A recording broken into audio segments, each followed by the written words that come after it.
et conduis-nous ce matin. Au nom de Yahushua, nous avons prié. Amen. Acclamons très fort pour le Seigneur.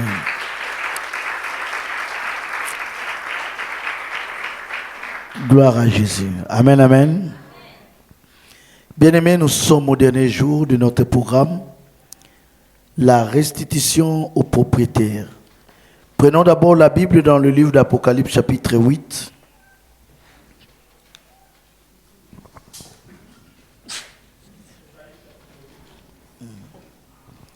Apocalypse chapitre 8. 8, oui. Dès le premier verset. Oui. Quand il ouvrit le septième sceau, il y eut dans le ciel, un silence d'environ une demi-heure. Et je vis les sept anges, qui se tiennent devant Dieu, et sept trompettes leur furent données. Et un autre ange vint. Et il se tient sur l'autel. Ayant un ascensoir d'or, on lui amena beaucoup de parfums, afin qu'il les offrît. Avec les prières de tous les saints, sur l'autel d'or qui est devant le trône. La fumée des parfums monta avec les prières des saints de la main de l'ange devant Dieu. Et l'ange prit l'ascensoir, le remplit du feu de l'autel et le jeta sur la terre. Et il y eut des voix, des tonnerres, des éclairs et un tremblement de terre. Et les sept anges qui avaient les sept trompettes se préparèrent en sonner. Le premier sonna de la trompette et il y eut de la grêle et du feu mêlé de sang qui furent jetés sur la terre. Et le tiers de la terre fut brûlé. Et le tiers des arbres fut brûlé. Et toute l'herbe verte fut brûlée. Le second ange sonna de la trompette. Et quelque chose comme une grande montagne, embrasée par le feu, fut jeté dans la mer. Et le tiers de la mer devint du sang. Et le tiers des créatures qui étaient dans la mer et qui avaient vie, mourut. Et le tiers des navires périt. Le troisième ange sonna de la trompette. Et il tomba du ciel une grande étoile. Merci. Je vais expliquer, c'est tellement long. Suivez très bien le schéma. Ce schéma, si tu ne maîtrises pas ça, inutile de continuer de fréquenter une église. Retourne dans Bouti et va manger l'iboga. C'est mieux. Parce que ça sera compliqué pour toi de bénéficier de la promesse lorsque tu ignores ces mystères de la révélation. La délivrance des enfants d'Israël en Égypte était conditionnée. L'unique condition, c'était de manger l'agneau dans son entièreté. Si Jésus est notre agneau, si Jésus est la parole, notre délivrance est aussi conditionnée de manger toute la parole sans pour autant piquer la partie que nous aimons. La Bible, dans l'entièreté, cache la parole de Dieu. Parce que l'Écriture garde la pensée et la parole d'une manière durable. Maintenant, Apocalypse 7, 8 nous dit, à l'ouverture du septième sceau, tu ne comprends pas c'est quoi les sceaux. Qu'est-ce qui se passe? Le premier sceau, c'était quoi? Jésus, que nous adorons, que nous élevons, que nous croyons, est mort pour un but. Nos péchés. Mais la rédemption, la manière qu'il nous sauve, ce n'est pas l'acte de Golgotha qui est capital. Il est mort, il a versé son sang. Ce n'est pas parce qu'il était à Golgotha que nous sommes sauvés. Non. Il y a une suite qui explique très bien le salut. Regardez la grandeur et la place que Dieu occupe. Pour sauver l'être qu'il a créé, il peut seulement toucher un bouton, dire un mot, le péché est pardonné, la maladie est éradiquée. Mais le problème c'est quoi? Dieu a une faiblesse. La faiblesse de Dieu, c'est sa propre parole, qui devient sa loi. Dans sa parole, il a établi la loi sur le rachat. Pour racheter quelqu'un, pour racheter quelque chose, celui qui rachète doit être le parent de celui qui a perdu la chose. La loi des rachats dit, c'est le parent rédempteur qui a le droit du rachat. Comme l'homme a péché à Éden, pour sauver l'homme, il faut un autre homme. C'est pourquoi vous avez remarqué Paul dire, le sang des taureaux et de boucs ne pouvait pas ôter les péchés, ça pouvait simplement couvrir. Pourquoi? Sous l'alliance de Moïse, les hommes donnaient à Dieu des sacrifices des animaux. Mais il n'y a jamais eu la rédemption parce que l'animal n'est pas un parent de l'homme. Le sang de l'animal n'est pas compatible au sang humain. Dieu avait besoin de sang humain pour sauver l'homme.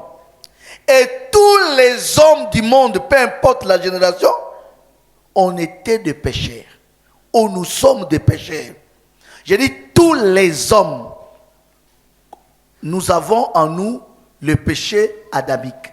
Alors un pécheur ne peut pas sauver un autre pécheur. Donc la seule façon de nous sauver, il a fallu que celui qui n'a pas le péché, premièrement, se fait parent proche de l'homme. C'est pourquoi dans Jean on dit, la parole était Dieu. La parole est Dieu. Cette parole s'est faite. Pourquoi Dieu s'est fait chair? Pour devenir parent de l'homme. Puisque l'homme est chair, Dieu est esprit. Au commencement était la parole. La parole était avec Dieu. Et la parole était Dieu. Et on va plus loin, on dit, cette parole s'est faite chair à la personne de Jésus-Christ. Donc Dieu a pris un corps, crucifié à Golgotha, la chair. Après la mort de Jésus, la suite de la rédemption, c'est quoi?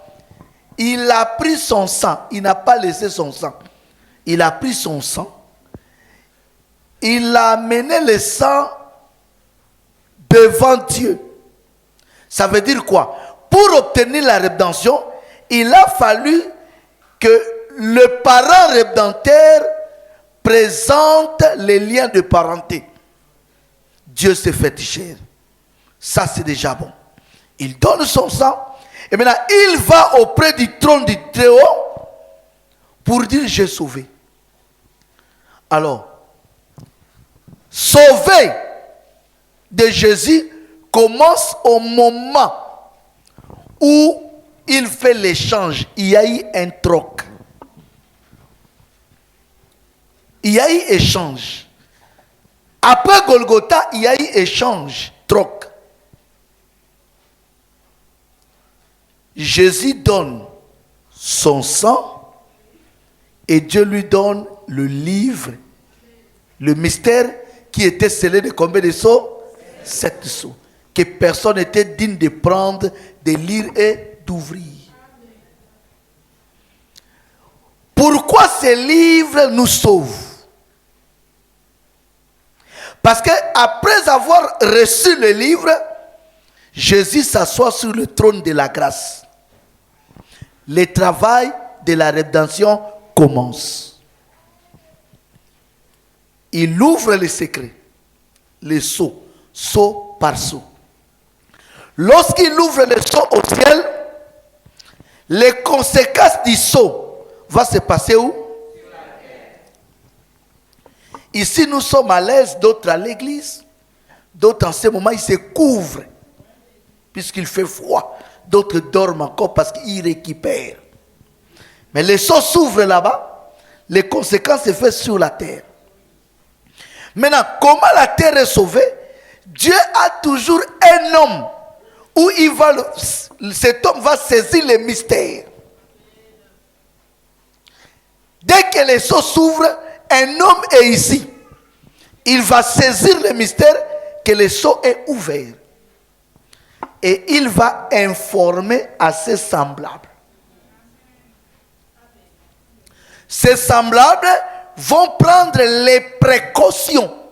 C'est comme ça que vous êtes sauvés.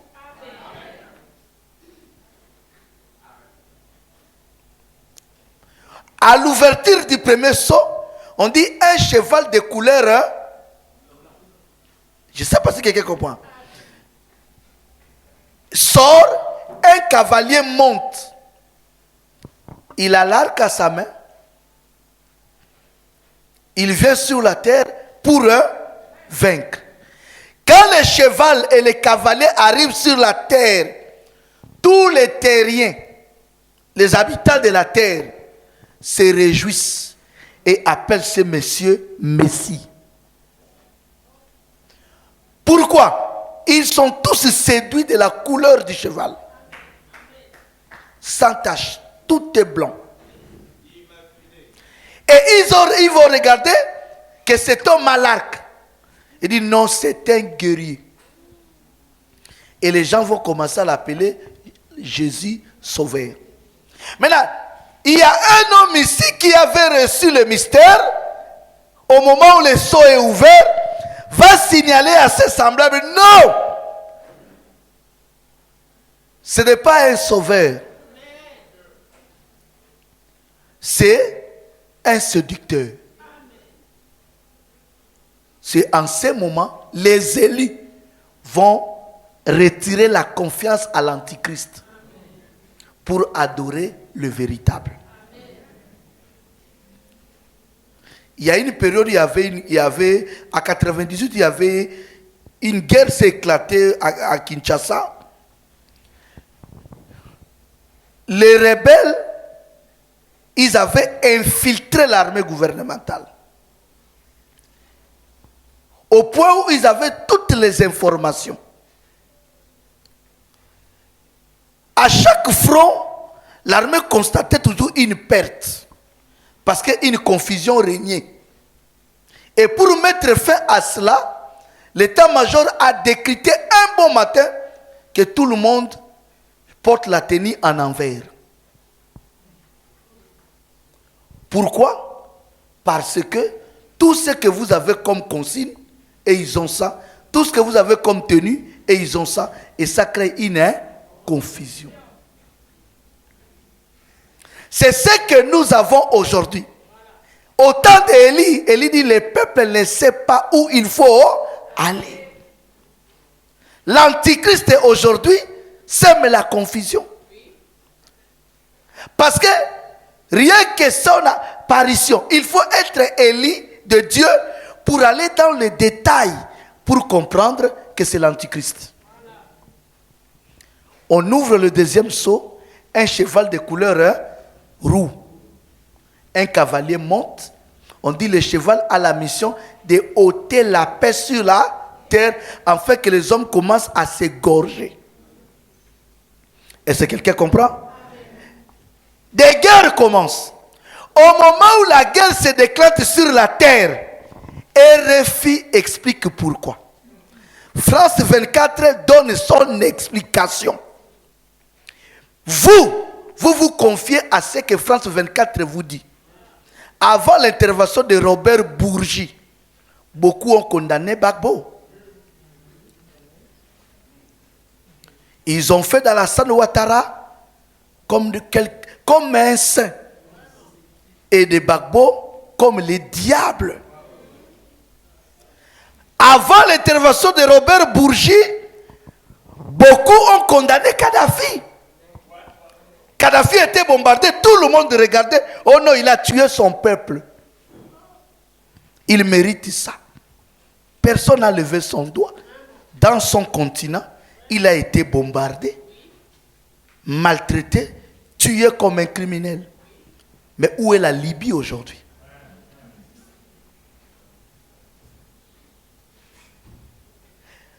Pourquoi? Mais parce que les gens ont suivi le média.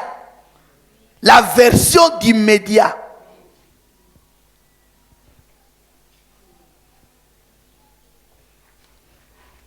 J'ai suivi un porte-parole d'un gouvernement de Chi qui a dit, quand on est porte-parole, on sert d'abord la loyauté et non la conscience.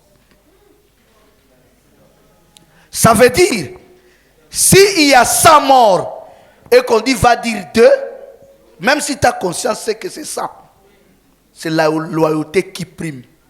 Alors pourquoi aller croire aux politiques et mettre ta foi aux hommes politiques? Puisque la politique, c'est une question de parti pris. Et la Bible dit, un enfant de Dieu ne peut pas avoir l'esprit de parti pris. Parti pris veut dire, vous suivez ce que votre autorité morale dit. Si l'autorité morale dit, on dit oui, tout le monde dit oui. Si on dit non, tout le monde dit non. C'est que ta conscience n'agit plus. Je ne sais pas si quelqu'un comprend. Les hommes commencent à s'égorger. France 24 donne l'explication pourquoi il y a la crise au Soudan. Pourquoi il y a la crise dans tel pays. Et vous vous confiez à ce que France 24 dit. Vous êtes perdus. Il faut un homme sur la terre qui doit saisir le mystère pour vous sauver en disant, ne suis pas France 24. Jésus avait dit, il y aura des guerres, des bruits de... Tout cela n'est que le commencement de la... C'est que ta lecture face à la crise change. Je ne sais pas si quelqu'un comprend. Vous voyez les absents? L'obstacle c'est quoi? La pluie. La police, l'armée. La pluie n'est pas raison d'absence. Il faut être un démon. Mais Dieu, je veux me mouiller.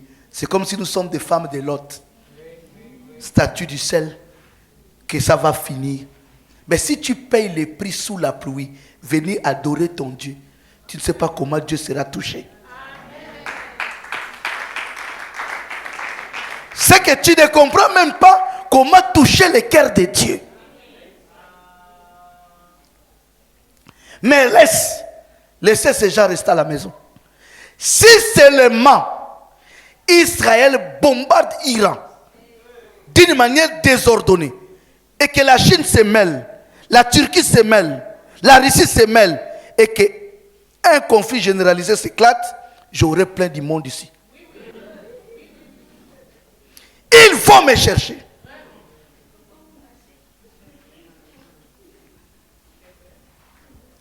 Ils vont dire, ils n'ont jamais le courage de dire, ils diront les dieux du prophète Samuel, mais ils ont honte de le dire maintenant.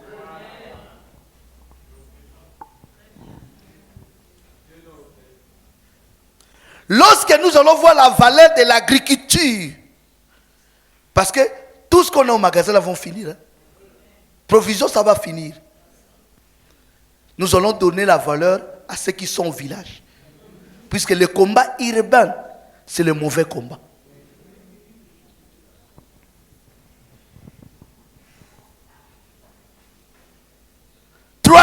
saut, on dit un cheval de couleur noire sort, un cavalier monte, il a une balance. Quand il arrive sur la terre, les habitants de la terre crient oh! L'économie. Comment Dieu peut bénir un peuple? Les États-Unis est béni parce qu'ils croient en Dieu. Je remets le Gabon entre la main de Dieu. Je remets la Côte d'Ivoire entre la main de Dieu. Qui est à côté? Un prêtre. Qui est à côté? Un pasteur évangélique qui représente Dieu. Alors le pasteur évangélique qui représente Dieu à la présidence est représenté au troisième sceau par la balance. Pourquoi? Parce que la balance, on nous dit qu'est-ce qu'on vend sur la terre. On dit une mesure du bleu à un. Alors le bleu c'est la parole. La parole vous avez reçu gratuitement. Donnez-le aussi gratuitement. L'esprit de commerce entre à l'église au troisième sceau.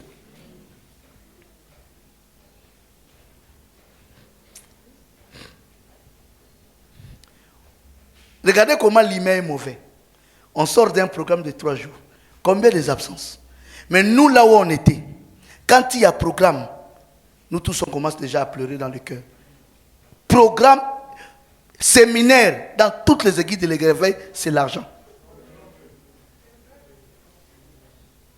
C'est le seul moment où le pasteur se retrouve.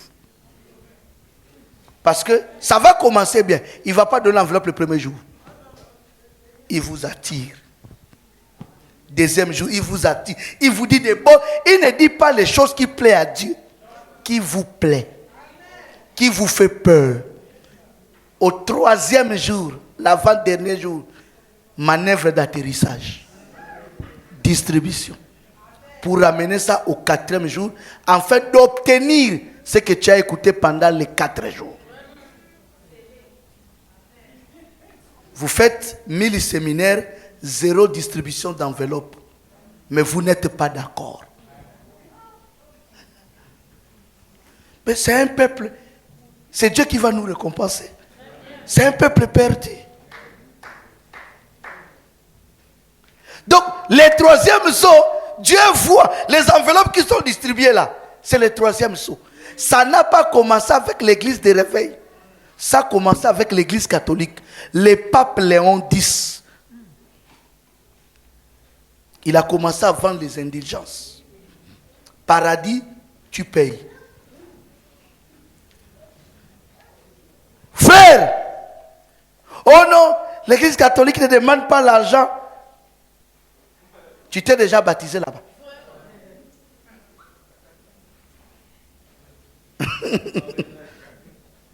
Toi, tu crois tout ce qu'on fait messe là, c'est gratuit. Même le mariage, c'est gratuit. Le prêtre vient bénir votre mariage, c'est gratuit. Va demander, je vais me marier ici à l'église. On va te donner les prix.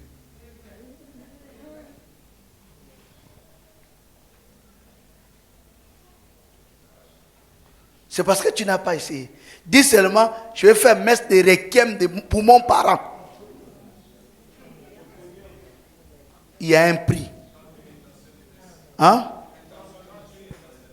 30 000? Oh, intention de messe, c'est quoi?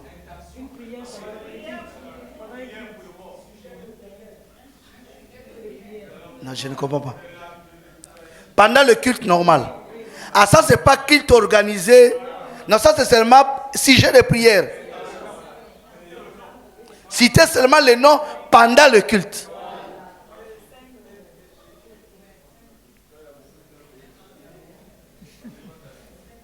Mais combien de gens on cite le nom de leurs parents? Ça, c'est 30 000 pour nous, les Makaya. Quand le politicien demande pour lui, ça, c'est lui-même qui donne le cadeau. Je ne sais pas si quelqu'un comprend. Cet esprit vient du troisième sceau. Au quatrième sceau, on dit c'est la mortalité. Le cheval est de quelle couleur? Pâle. Le cheval est à la couleur pâle. La couleur pâle, c'est la mort. Il n'y a plus de sang. Lorsqu'il y a signal qu'il n'y a plus de sang, parce que ce qui nous garde sur la terre, jusqu'à aujourd'hui, c'est le sang.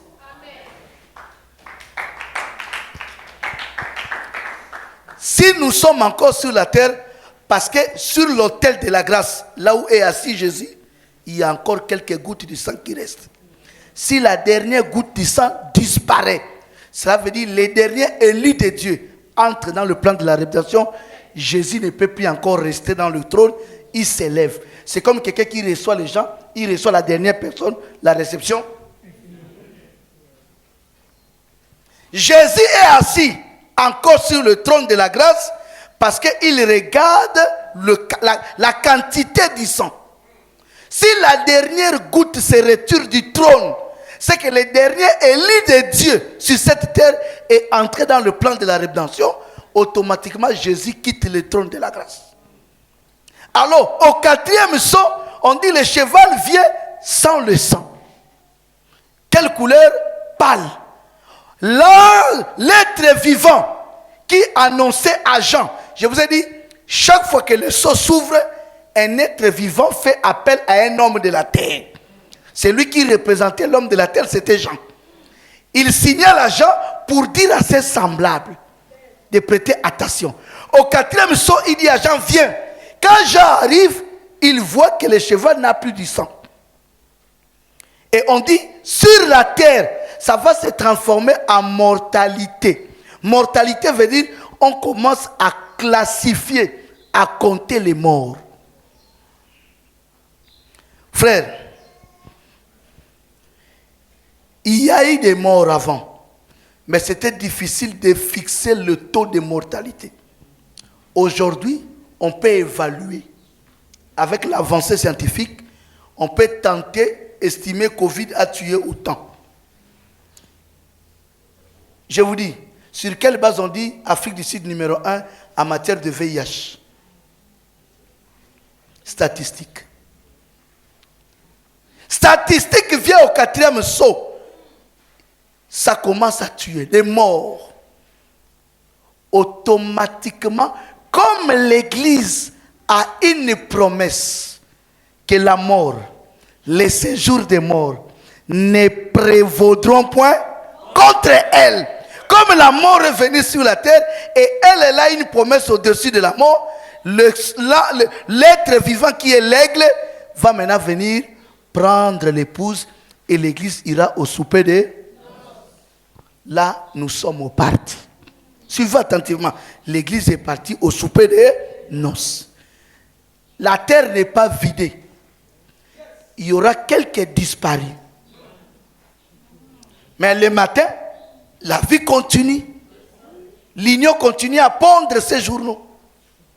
Et les gens vivent tranquillement, sans problème. Mais seulement, nous rentrons dans la phase d'Israël. Ça veut dire quoi? Dès que l'Église part, Satan va apparaître. Parce que depuis longtemps, Satan cherche à apparaître. La seule chose qui bloque Satan, c'est l'Église.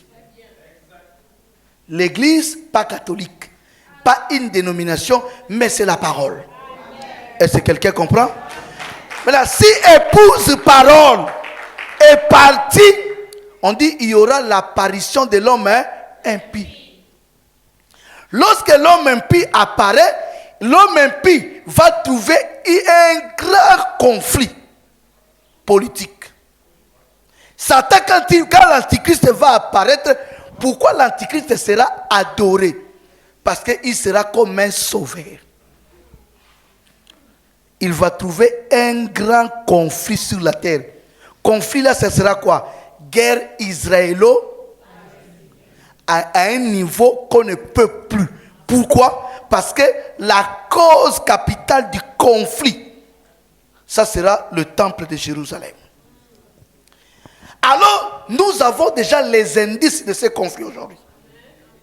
Les Juifs ont tout pour construire le temple. Ils ont tous les matériaux. Une seule chose manque. l'arche. Non, le temple, tous les matériaux sont là, mais ils n'ont pas l'arche. Alors l'arche, on ne peut pas fabriquer ça.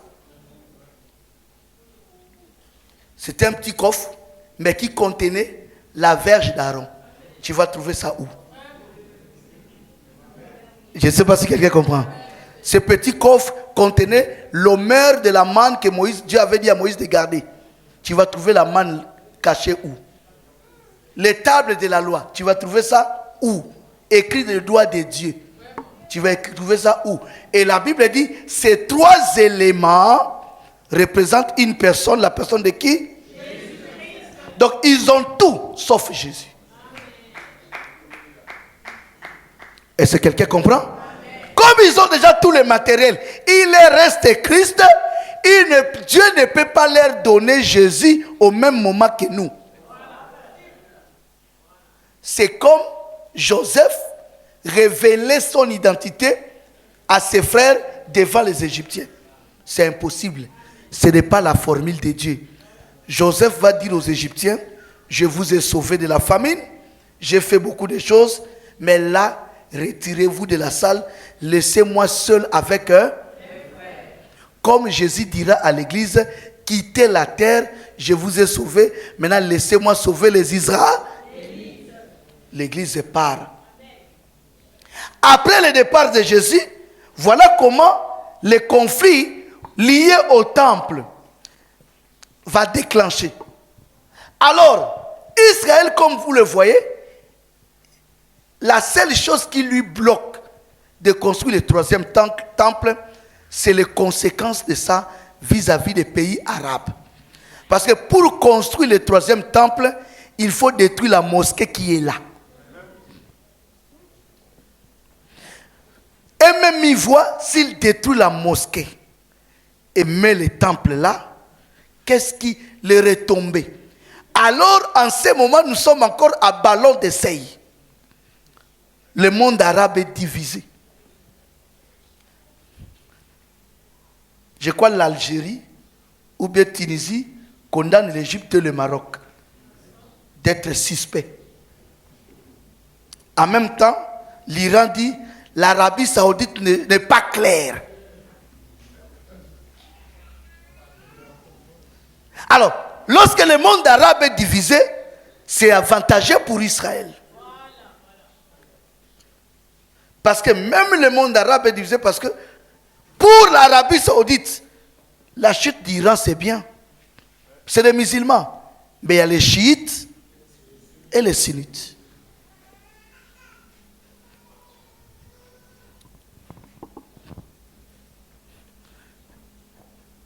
Si le troisième temple est construit, la guerre commence, l'antichrist vient comme un sauveur.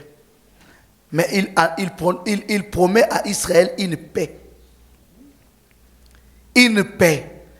Et Daniel a dit, la promesse de cette paix va passer par un accord. Ils vont tisser l'alliance avec Israël. L'accord là va passer à la télé, nous ne serons plus là. Ça va passer à la télévision, Gabon 24. Gabon 1er, ça va passer. Israël a signé l'accord avec l'homme le plus puissant pour sa sécurité. L'accord là a une durée de 7 ans. Mais le problème c'est quoi? Après 3 ans et demi de l'accord, l'antichrist ne va plus respecter le contenu de l'accord. Satan est risé. Qu'est-ce qu'il va faire? Il va entrer dans le temple et s'est autoproclamé Dieu, demanda aux Juifs de l'adorer. Puisqu'il n'y a pas d'arche, est-ce que vous voyez? Les Juifs n'ont pas l'arche, Satan se met comme remplaçant de Dieu. Les Juifs vont dire, bon, dans l'accord, ce n'était pas prévu qu'on t'adore. Ils vont refuser de l'adorer. Maintenant, il va déclencher contre eux la grande tribulation. Voilà, la grande tribulation commence. Les gens des églises se réveillent qui ont raté l'enlèvement, puisqu'ils ne seront pas enlevés. les protestants, puisqu'ils ne seront pas enlevés, les catholiques, puisqu'ils ne seront pas enlevés, et toutes les dénominations qui ont raté l'enlèvement, dès que la grande tribulation commence, l'Antichrist met ses lois. Bon, l'affaire d'adorer Dieu, Jésus, c'est fini.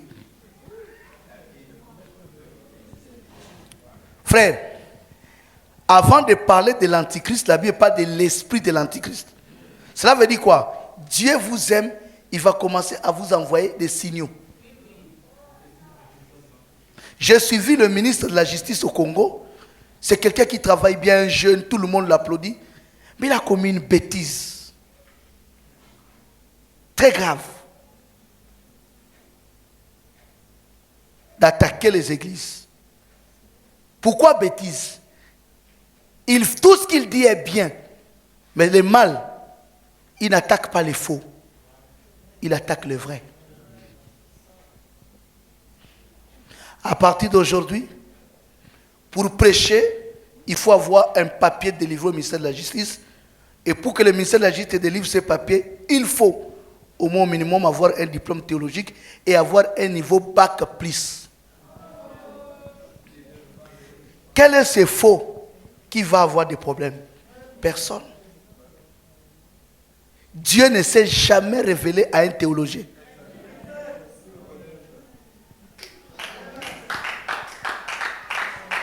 Quelqu'un qui part apprendre Dieu, qui parle le même français que le ministre, Dieu ne peut jamais se révéler à lui.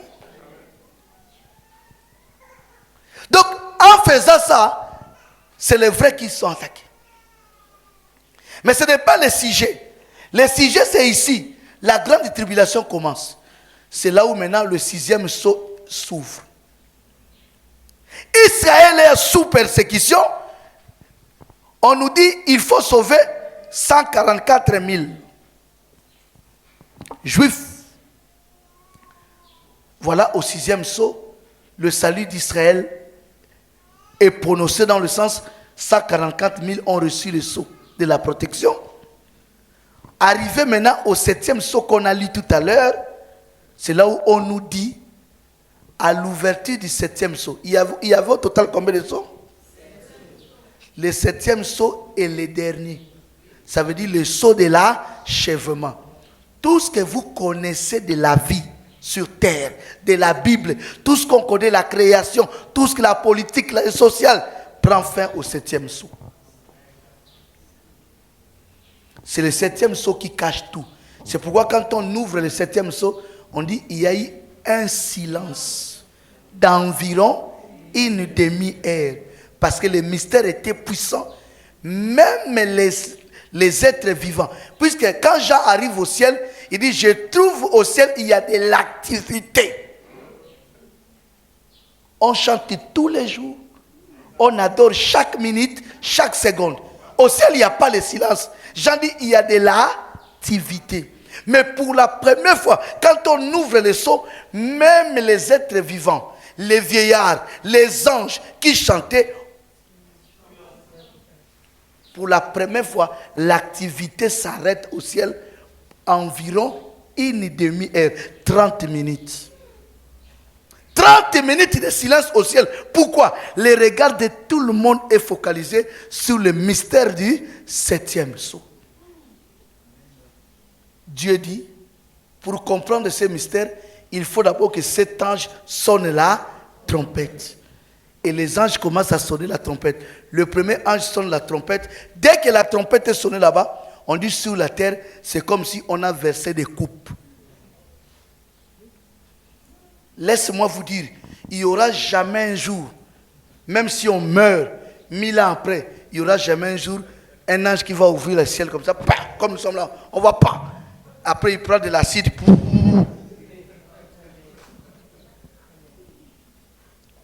Les coupes là sont déjà avec nous. Puisqu'on dit, ça détruit les arbres. Alors, on nous prépare déjà, il nous reste 2 poumons qui font respirer la terre. L'Amazonie et le bassin du Congo. C'est ça, non? C'est les 2 poumons de la terre. On dit, protégeons les 2 poumons. Mais on vous dit, les poumons seront attaqués.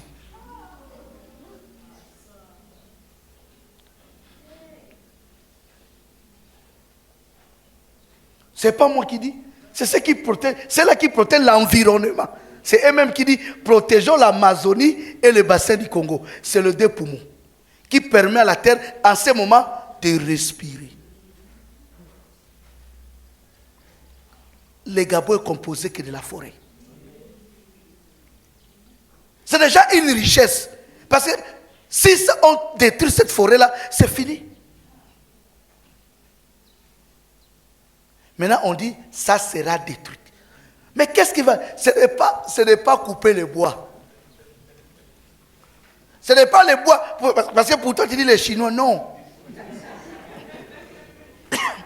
Ce n'est pas les Chinois. La course à l'armement. Nous sommes assis sur le charbon. Si une guerre se déclenche, tout sera rasé. On dit qu'il y aura des catastrophes. Maintenant, arrivé au 7e ange, lorsqu'il va sonner sa trompette, qu'est-ce qui va se passer? Avant que l'ange sonne la trompette, Apocalypse 10, c'est pourquoi j'ai commencé en haut. Apocalypse chapitre 10, à partir du premier verset. Je vis un autre ange. Je vis un autre ange. Puissant, qui descendait du ciel, enveloppé d'une nuée. Au-dessus de sa tête, était l'arc-en-ciel. Et son visage, était comme le soleil, et ses pieds comme des colonnes de feu. Il tenait dans sa main un petit livre ouvert. Il posa son pied droit sur la mer et son pied gauche sur la terre. Et il cria d'une voix forte comme rugit un lion. Quand il cria, les 7 tonnerres firent entendre leur voix. Et quand les 7 tonnerres eurent fait entendre leur voix, j'allais écrire et j'entendis du ciel une voix. Celle ce qu'on dit les 7 tonnerres et ne l'écrit pas. Et l'ange que je voyais debout sur la mer et sur la terre leva la main droite vers le ciel et jura par celui qui vit au siècle des siècles, qui a créé le ciel et les choses qui y sont, la terre et les choses qui y sont, et la mer et les choses qui y sont, qu'il n'y aurait plus de temps, mais qu'au jour de la voix du 7e ange, qu'il n'y aurait plus le temps, il reste peu de temps, mais qu'au jour de la voix du 7e ange, quand il sonnerait de la trompette, le mystère de Dieu s'accomplirait comme il a annoncé à ses serviteurs les prophètes. C'est fini. Les mystères, pas au pluriel, au singulier, c'est Christ. Caché dans les âges, révélé en ce temps. Mais la fin de ce mystère va s'accomplir comme annoncé le prophète. Les prophètes qui? Les prophètes d'Israël.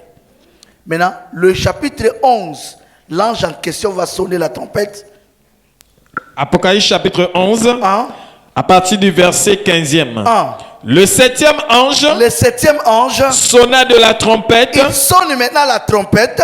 Et il y eut dans le ciel une forte voix qui disait le royaume du monde est remis à notre Seigneur et à son Christ. Et il régnera. Alors dans Matthieu 4, Jésus a montré à Jésus tous les royaumes du monde et leur. Et il dit c'est lui qui gère, n'est-ce pas? Maintenant ici on dit on l'a laissé un peu de temps. À la fin de toutes choses, le royaume du monde est remis à notre. C'est-à-dire on a restitué au propriétaire.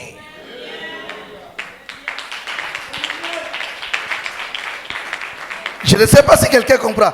Satan dirige le monde, c'est pas faux. C'est lui qui dirige aujourd'hui, c'est Satan. Frère, franc-maçonnerie Rose-Croix, c'était des sociétés. Non, avant que ça soit secret, c'était d'abord.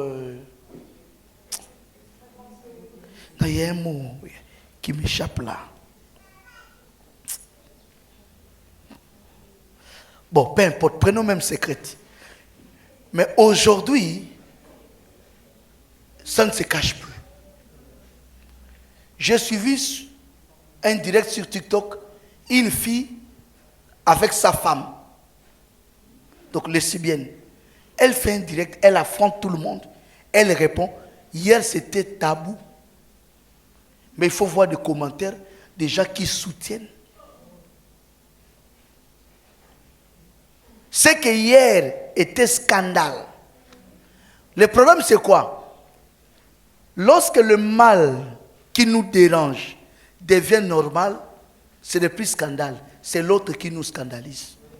Pour l'instant, l'homosexualité ailleurs n'est plus scandale. C'est quand les hommes vont se marier avec des animaux officiellement reconnus, c'est là où, et chez eux là-bas, c'est ce qu'on appelle scandale. Il y a des choses hier, c'était scandaleux. Aujourd'hui, c'est normal. Satan dirige le monde. Mais à la fin de toutes choses, qu'est-ce qui va se passer?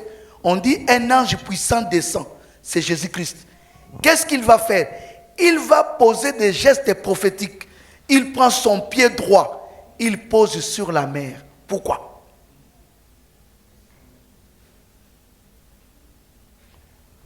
Il prend son pied gauche. Il pose sur la terre.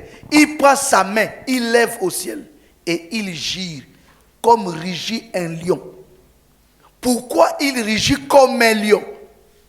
Ça veut dire, lorsque le lion rugit, c'est pour démarquer son... Je ne sais pas si vous comprenez. Le lion, lorsqu'il rugit, le son là où ça s'arrête, il dit c'est là où est mon territoire. Frère, Jésus rugit comme un lion. Il démarque son territoire en démontrant qu'il est propriétaire de quoi? De la terre et le ciel. Mais au moment où nous parlons, il y a un usurpateur. Je ne sais pas si quelqu'un comprend. Qui est le diable? Alors dans Apocalypse 10, prophétiquement, la prophétie nous montre qu'il y aura une restitution au propriétaire. Alors, quiconque a Christ aujourd'hui, il est comme terre aux yeux de Dieu. Amen. Tu es poussière, tu retourneras. Mais la main gauche, le pied gauche du Seigneur est sur toi.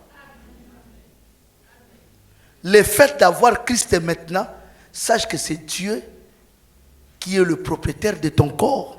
Amen. Ça veut dire quelqu'un autre, médecin, sorcier, Satan, peu importe la personne, a la même mise sur toi. Ils peuvent tout faire, mais c'est Jésus qui a les derniers mots sur toi.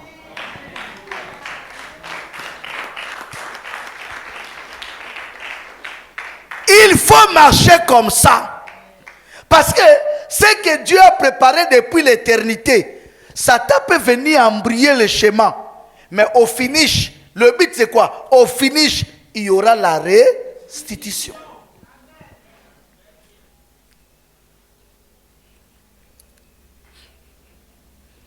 Abel n'a pas donné une brebis à Dieu ou un agneau parce qu'il était berger. Ça trompe beaucoup les gens. Je recommence.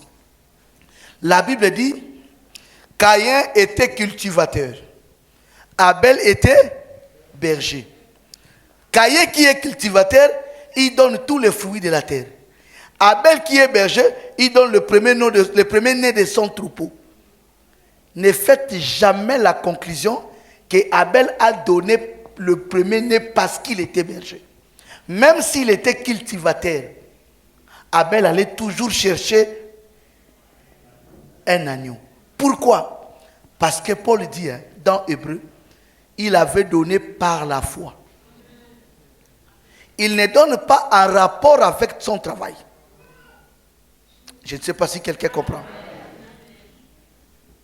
Il ne donne pas un rapport avec son métier. Il donne un rapport avec sa foi. Et remarquez très bien, il donne, mais il choisit les premiers-nés. Ça n'a rien à voir avec son travail. Il a quelque chose d'autre qu'il cherche, qui existait depuis l'éternité. L'agneau qui a été immolé. Et la Bible dit, il donne l'offrande excellente, différente des Caïn. Pourquoi Dieu appelle ça? Il y a de l'excellence dans ce qu'Abel a donné, parce que c'était compatible à la pensée de l'éternité. Alors toi, ton problème c'est quoi? Tu vis des raccordements frauduleux et des calculs. C'est pourquoi tu souffres beaucoup, tu pleures beaucoup, tu n'as pas une très bonne lecture des choses. Pour toi, quand c'est la souffrance, quand c'est comme ça, tu commences à mettre tes propres calculs. C'est pourquoi le monde te déçoit. Ce qui a tué Caïn, c'est l'intelligence, réflexion, réfléchir. Attends, papa et maman. Papa m'a dit, ils vivaient dans un jardin appelé Éden. Oh, ils ont été chassés là-bas, c'était bien. Ils ont été chassés parce qu'ils avaient mangé un fruit. Oh, mais je peux ramener papa, toute la famille là-bas, qui les avait chassés, Dieu. Mais si je donne à Dieu tous les fruits, on ne sait jamais. Il s'agit de fruits et fruits. Ils ont mangé les fruits. Je donne aussi quoi? Manque de révélation. Il croit comme la chute était fruit, la rédemption aussi est fruit. Il fait les raccordements frauduleux. Alors, la chute c'était le fruit, la rédemption c'était le sang. Ton problème, ce n'est pas ton métier, c'est ta vocation. Ton problème, ce n'est pas ce que tu vis. Ton problème, ce n'est pas la réalité. Ton problème, c'est la vérité. La réalité, c'est que ça fait 4 jours. Le corps de Lazare est dans une grotte. Si on note la pierre, c'est l'odeur qui va nous embrasser. Marie dit à Jésus, ça fait déjà 4 jours, son corps sent, puisque ça c'est déjà décomposé.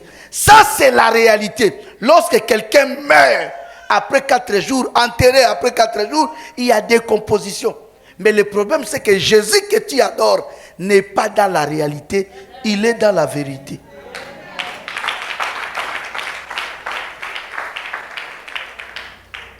La réalité, c'est que les examens montrent qu'il y a cancer. La réalité, les examens montrent qu'il y a insuffisance rénale. La réalité, les examens déclarent telle chose. Mais la vérité, c'est Jésus. Pilate a posé la question à Jésus, c'est quoi la vérité? Il a gardé silence. Pourquoi? Parce que la vérité, c'était lui.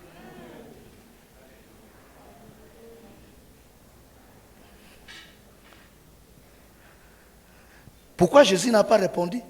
La question était mal posée. C'est qui la vérité?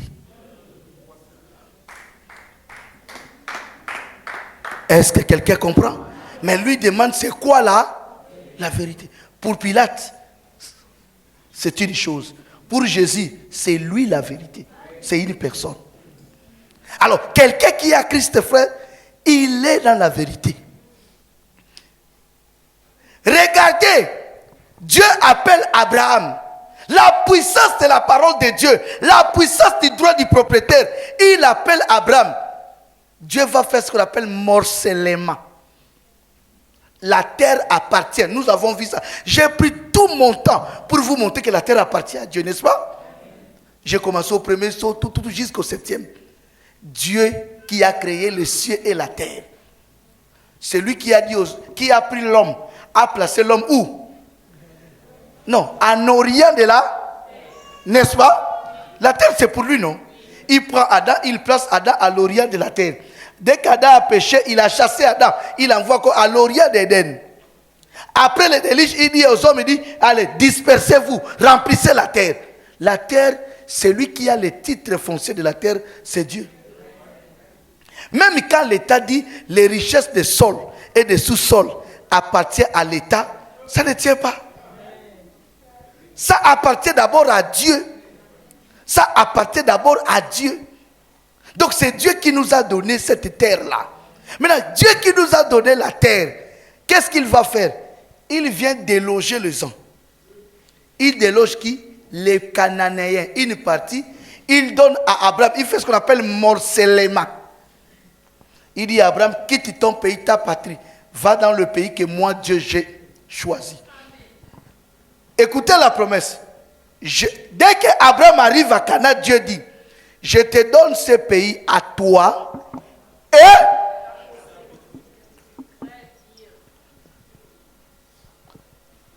ne sépare pas la parole de Dieu. Il fait morcellement. Il dit, le terrain là, c'est pour toi et pour ta postérité. Genèse 12. Genèse 15. Il dit à Abraham, sache que ta postérité, cette postérité qui a droit à Canaan, va séjourner dans un pays. Ils seront assujettis pendant. Et de ma main puissante. Ils ont déjà volé la terre. Ils se déplacent encore. Même la loi. Un terrain que vous laissez. Vous revenez 400 ans après. Mais vous récupérez. Ça, ce n'est pas la puissance de la restitution.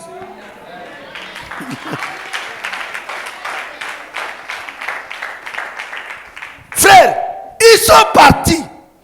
J'ai dit, ils sont partis. Restés en Égypte. 400 ans.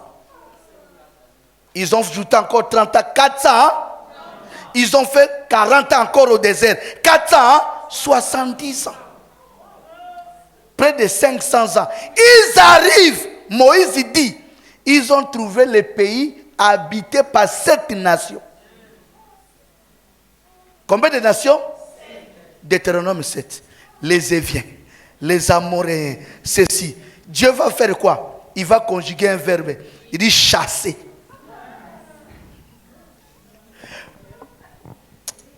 Frères, ceux qui ont pris propriété de quelque chose que Dieu t'a donné, il faut qu'ils soient chassés.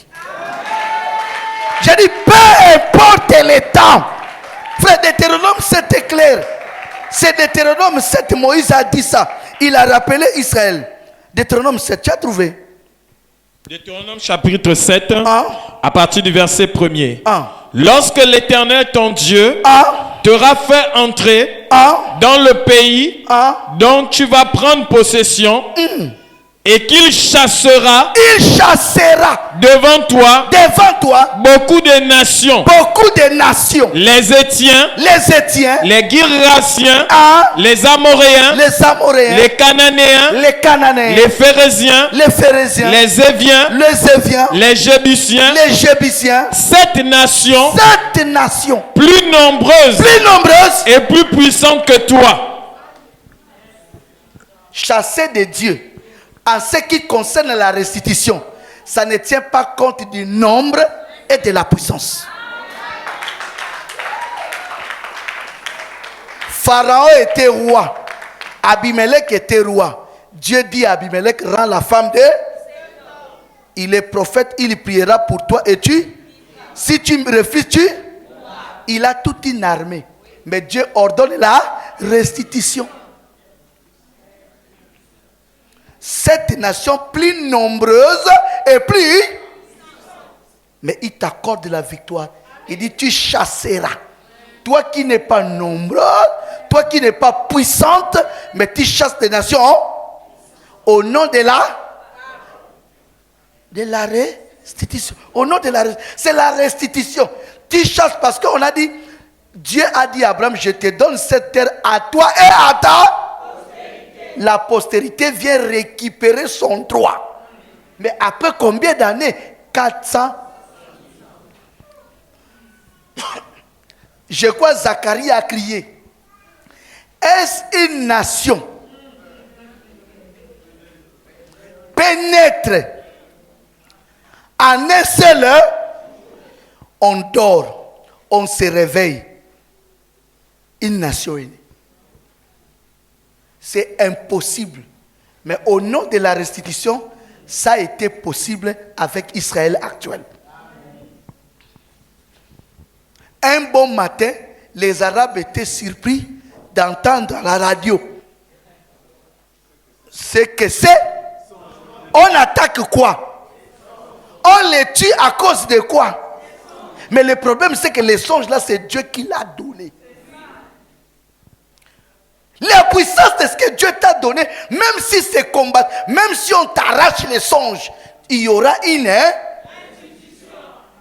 Ils l'ont mis dans les trous pour que c'est eux qui commandent sa vie.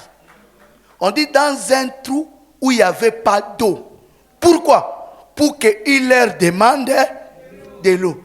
Quand il leur demande de l'eau, le songe est anéanti. Parce que le songe, il dit, la lune, les étoiles, et les 11 étoiles et le soleil.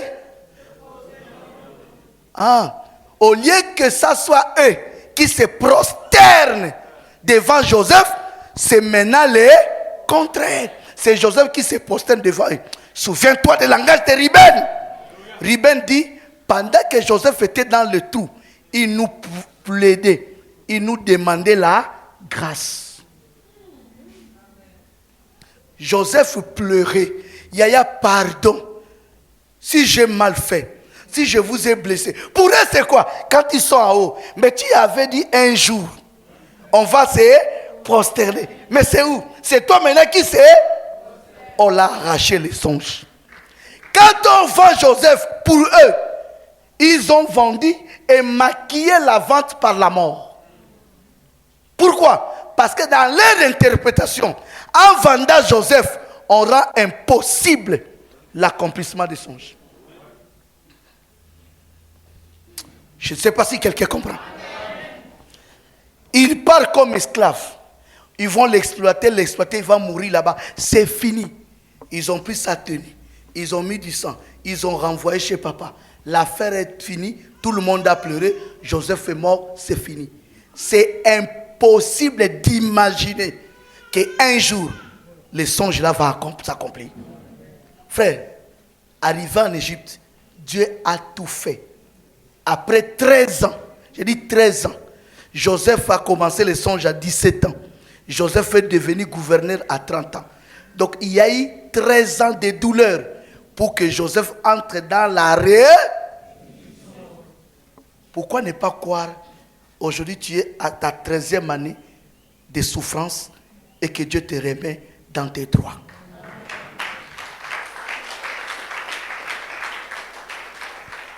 On attaque toujours le dessein de quelqu'un.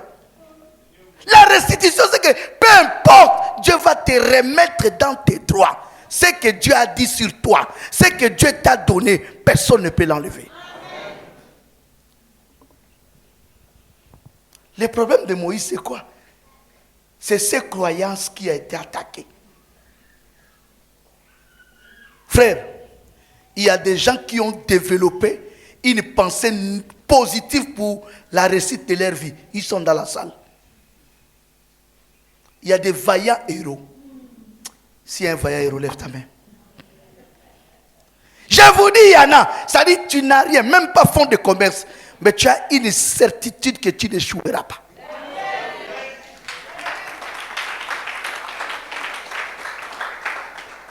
Tu es comme Moïse. L'Écriture dit, en tuant l'Égyptien, croyant. Ça, c'est lui qui développe dans son cœur. Croyant, lancer un signal fort à ses frères que c'est par ma main que Dieu décide de vous accorder là. Donc lui-même, il tue l'Égyptien, il commence la phase de la délivrance. Mais qui stoppe ça? Ses frères. C'est ses frères qui l'envoient en exil. Arrivé en exil, Moïse oublie cette affaire de libérateur. Beaucoup de gens sont dans la salle. Ils ont décidé d'oublier la récite. Ils ont dit, on fait comment encore? Je trouve mon père, ça va. Allez, réveille-toi.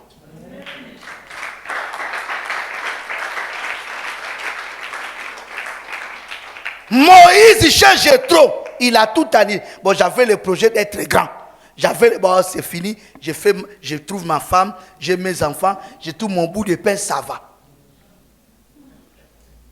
Moïse aussi, c'était bon. Il dit, j'ai aidé les gens sont mauvais. Ma famille ne m'a pas aidé. Pourquoi t'arrêter qu'au mal de la famille? Étienne dit, c'est Moïse. Ah, Étienne. C'est Moïse qu'ils ont refusé comme libérateur. C'est le même Moïse que Dieu envoie 40 ans plus tard pour les libérer. Cela veut dire quoi? Après 40 ans, Dieu restitue à Moïse ses croyances de libérateur. Est-ce que quelqu'un croit? Ils l'ont arraché. Il y a des gens, on les a arrachés même la force de penser. Ce n'est pas quelqu'un. Un enfant, quand tu lui dis tu es bête, tu es bête, tu es bête, il va commencer à croire qu'il est bête. Quand tu veux épouser une femme, épouse ta fan. Quand une femme est fan de toi, c'est bon. Pourquoi? Tu vas devenir le plus grand athlète au monde. Parce que tu ne vas plus travailler selon toi. Tu vas travailler parce que fan numéro 1, c'est dans ta maison. Mais tu peux être Mike Tyson. Mais si tu dis, regarde les rigolos là. Au début, tu vas leur montrer que tu es fort. À un moment, tu vas commencer à croire que tu es bête. Ça arriva avec Adam. Vous ne savez pas l'orgueil qu'Adam avait. De montrer à Ève, c'est lui qui a la connaissance du jardin. Frère, c'est les animaux qui se sont déplacés, venir vers Adam. Ce n'est pas comme Jésus est parti vers le serpent au désert. Avec Adam, c'est le serpent qui est venu chez Adam. On dit Dieu a pris les animaux, il les a amenés chez Adam pour que Adam donne le nom. Chef ou coutumier d'Éden. Frère, une petite fille qui est sortie de lui, qui vient le faire croire qu'il est bête. Parce que le serpent a dit, tu ne mourras pas. Tu vivras. Tout ce qu'Adam a dit, c'est pourquoi vous avez vu, Adam s'est déchaîné. Quand tu dis, un homme qui lutte pour sauver sa famille, pour nourrir sa famille, pour mettre sa famille en haut, il faut à côté de cet homme, quelqu'un qui croit cet homme. Si dans vos incompréhensions, tu lui montres qu'il ne raisonne pas bien, il y a des femmes qui te disent tu n'es pas mature. Quand une femme te dit que tu n'es pas mature, bon, je ne vais pas te pousser au suicide. Mais c'est dangereux. Maintenant, à chaque fois, pour éviter les problèmes, à un moment, tu vas commencer à accepter je ne suis pas mature. Parce que tant que tu forces que tu es mature, il y aura incompréhension. Elle t'a déjà dit tu n'es pas mature. Maintenant, pour vivre en paix, tu dois faire quoi? Comme Adam. Adam n'était pas d'accord qu'on mange le fruit. Mais sa femme l'a dit qu'il n'est pas mature.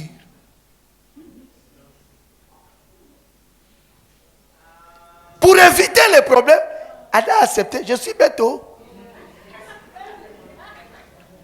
Il a mangé. Le problème c'est quoi? On peut t'extraire tes rêves. C'est vice versa.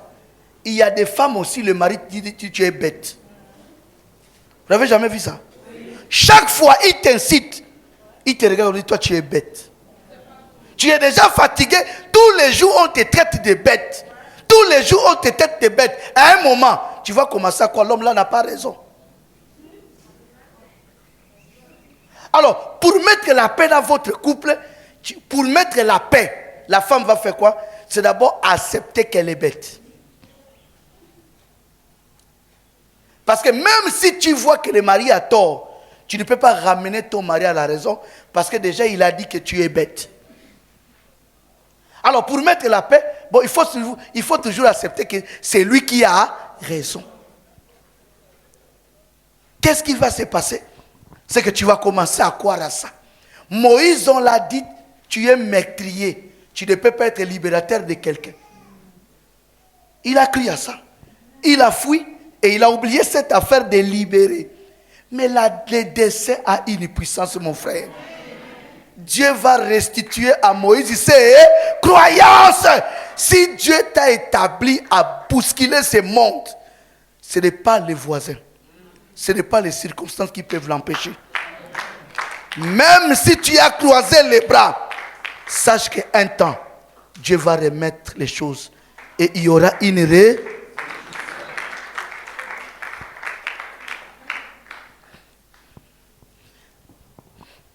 Salomon devient roi. 2 femmes accouchent. 2 femmes vivaient dans une même maison. Une accouche aujourd'hui, l'autre après 3 jours. Celle qui accouche après 3 jours monte sur son bébé et le bébé meurt. La nuit, elle fait échange. Elle prend le bébé qui est mort, elle met au sein de l'autre et elle prend le bébé de l'autre qui est vivant, elle met dans son sein. Le matin arrive, quand l'autre se réveille, elle constate que le bébé ne bouge pas. Elle regarde le bébé qui est chez l'autre, elle dit, mais c'est mon bébé, dispute, c'est mon bébé, c'est mon bébé, c'est mon bébé qui est vivant. L'affaire, on amène ça devant Salomon le roi. Salomon va faire quoi? Il va faire la restitution. Rendre au propriétaire. La restitution. C'est pourquoi je vous ai pris Apocalypse 10. Parce que dans Apocalypse 10, la restitution est suivie du jugement. C'est-à-dire, après le jugement de Dieu, Dieu juge qu'on te rend ce qui est de toi. Il faut toujours dans tes prières implorer la justice de Dieu. Ne cherche pas la raison. Cherche la justice de Dieu. La justice de Dieu dépasse même dire les sorciers sortent. Vous n'avez pas compris. Quelqu'un qui implore la justice de Dieu dépasse celui qui dit sorcier sort. Pourquoi? Parce que dans la justice de Dieu, c'est qu'on te fait du mal, que ce soit dans la sorcellerie, que ce soit physiquement. À un moment, Dieu va dire trop, c'est trop. Stop.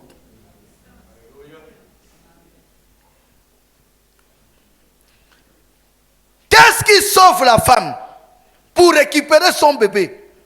La nuit, elle a dormi avec un bébé mort. C'était son bébé? Mais pourquoi ça passait? Parce que c'était la nuit.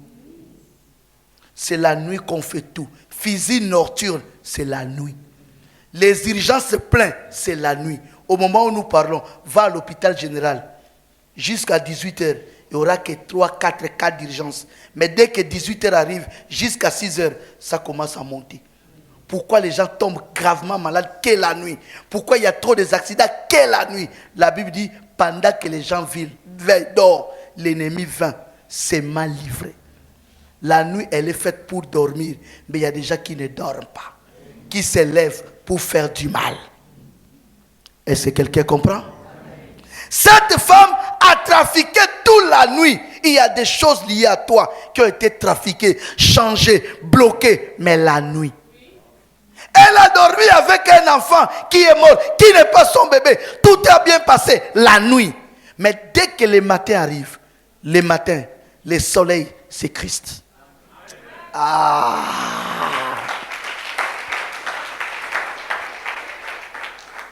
Dès que le matin arrive, frère, dès que le temps de la restitution arrive, tu vas commencer à douter.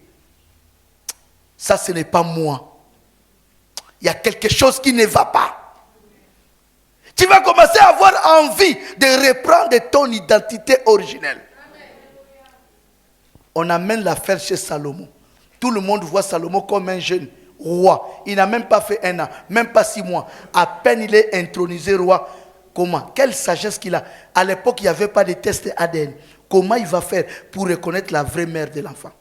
Frère, les jugements légitimes, c'est le jugement de la parole. C'est le jugement de l'épée. Salomon prend l'épée. Il dit, divise le bébé qui vit en deux. Celle qui était la vraie mère dit non, donne-la. L'autre l'a dit non, roi, divise. Salomon a compris. Il dit, celle qui n'a pas dit divise, prends l'enfant. Frère, l'épée, c'est la parole. Ah, quelqu'un comprend. La restitution vient de la parole. C'est la parole qui te donne le droit. Et c'est la parole qui permet la restitution.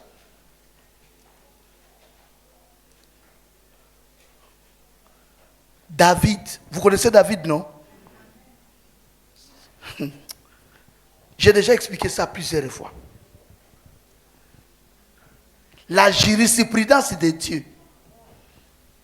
Israël était conduit par les prophètes. Un prophète. N'est-ce pas?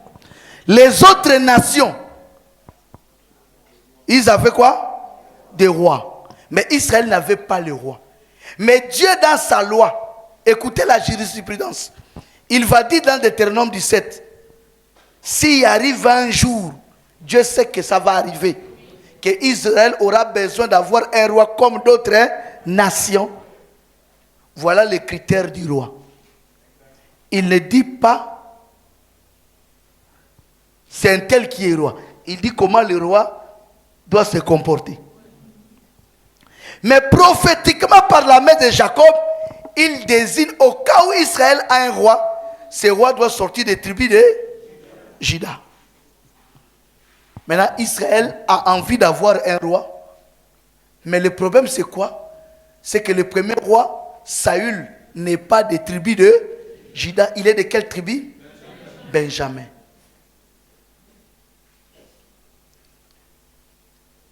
Dieu dit, le roi est de Juda. Pourquoi Juda? À cause de Jésus. Les lions de la tribu de Juda. Mais le premier roi n'est pas de la tribu de Juda, il est benjamite. Il faut faire quoi? Il faut rendre à Juda son droit. Il faut restituer la royauté à Juda. C'est comme ça qu'il va envoyer le prophète Samuel pour oindre David. Est-ce que quelqu'un comprend? Est-ce que quelqu'un comprend? On peut même t'arracher. Comme on a arraché la royauté à Juda, ça peut arriver qu'on t'arrache quelque chose qui t'appartient. La restitution, c'est que si Dieu avait dit ça, c'est pour toi. Dieu va envoyer un Samuel avec la parole pour permettre qu'on te restitue ce qui est de droit.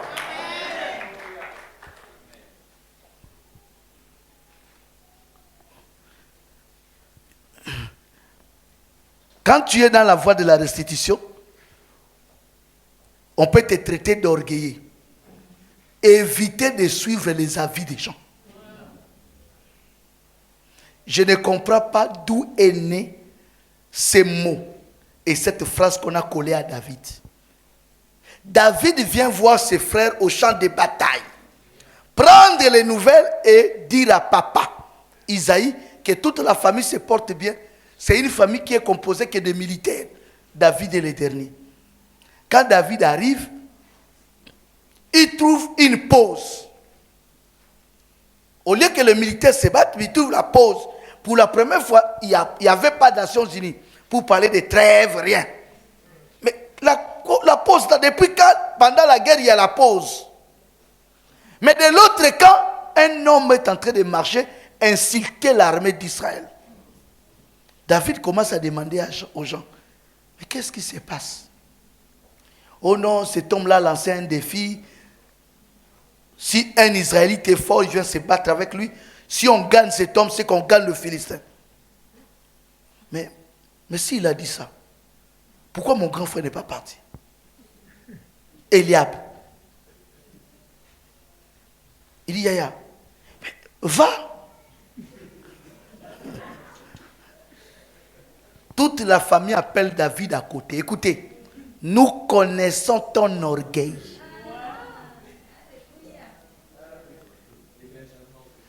Ils appellent David orgueilleux. Question. Quel jour, quelle écriture qui montre qu'une fois, devant sa famille, David a montré qu'il est orgueilleux? Il n'y a pas. Mais il y en a d'une manière voilée. D'une manière voilée comment? Quand David va dire à Saül, j'irai me battre avec lui. Saül dit, tu es encore un enfant. Tu es encore jeune. C'est là où David va révéler un secret que Saül ne connaît pas. Peut-être la famille était au courant. C'est sur cette base-là que la famille les traitait quoi? Puisque lui, il partait peindre les troupeaux seul. Les autres restaient à la maison pour faire la propriété. David, chaque fois il revenait, il dit, oh papa, aujourd'hui l'ours a attaqué. J'ai tué l'ours. Donc toute la famille a compris que c'est un orgueil. J'ai tué. À des fois, ce que tu es et ce que tu ressens, les gens ne croient pas ça. Mais toi-même, tu sais que tu es dans le vrai. Ah, est-ce que quelqu'un comprend? Il y a des gens, quand ils vantent ces facultés, les gens disent que c'est un orgueil. Alors ce n'est pas un orgueil, c'est des choses vraies. Quand David disait j'ai tué le lion, c'était vrai. J'ai tué l'ours, c'était vrai. Mais et quand il regardait toi, tu as tué le lion, mais tu n'es pas blessé. Il dit non, le lion avait attrapé une brebis, j'ai arraché. Toi, le petit là c'est un orgueil. Maintenant, quand il arrive au champ de bataille, il dit je vais me battre contre Goliath. Ils ont dit voilà. Il amène l'orgueil jusqu'ici. Frère, ne te décourage pas. Ne tiens pas compte des avis des autres. Tiens compte de ce que tu ressens. Tiens compte de ce qui monte au-dedans de toi. Tiens compte de ça. Ne tiens pas compte de ce que les gens... Ça peut arriver, même tes enfants ne croient pas en toi. Je dis, ça peut arriver que tes propres enfants ne croient pas en toi. Tes parents ne croient pas à toi. Ta femme ne croit pas à toi. Mais ça ne peut pas changer ce que tu ressens de toi-même. Que le Seigneur vous bénisse. Lèvons-nous, nous allons prier. Tu as écouté la parole, ma soeur. Tu as écouté la parole, mon frère.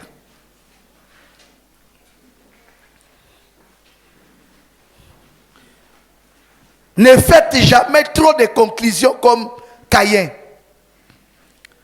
Ne faites plus jamais trop de conclusions. Pour Caïn, le fait que les parents mangeaient les fruits, si je mets aussi sur l'autel d'adoration les fruits, je peux obtenir la miséricorde de Dieu. Ne faites pas de conclusions. Cherche à comprendre le pourquoi et ce que Dieu attend. Maintenant, tu traverses un moment où tu es en train de faire des conclusions, c'est fini. Je ne veux plus revenir comme avant. La manière que je sens mon corps, la manière que je sens la déception, ce n'est plus possible. Je ne peux plus espérer. On dit Sarah et Abraham. On dit l'âge de ce couple était avancé. Ils n'espéraient plus avoir l'enfant. Donc pour eux, ils reliaient l'enfant à l'âge. Ce qui n'est pas faux. Mais le problème, Dieu te dit ce matin, ne faites pas de conclusions. Élève la voix devant la situation que tu as. Dis à Dieu, fais la conclusion. Élève la voix, demande la conclusion de Dieu. Prions. Évitez de faire des conclusions toi-même. Demande à Dieu de faire la conclusion. Pour la vie de ma soeur, Seigneur, j'évite d'agir comme Sarah et Abraham, qui ont relié l'âge au miracle. On dit le 2 n'espérait plus. J'évite de se comporter comme Caïn dans la vie de ma soeur,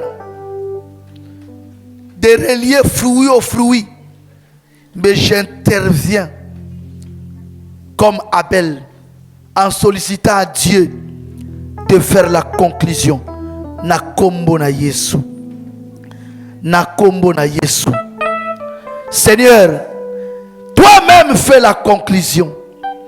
Fais la conclusion ce matin dans sa vie.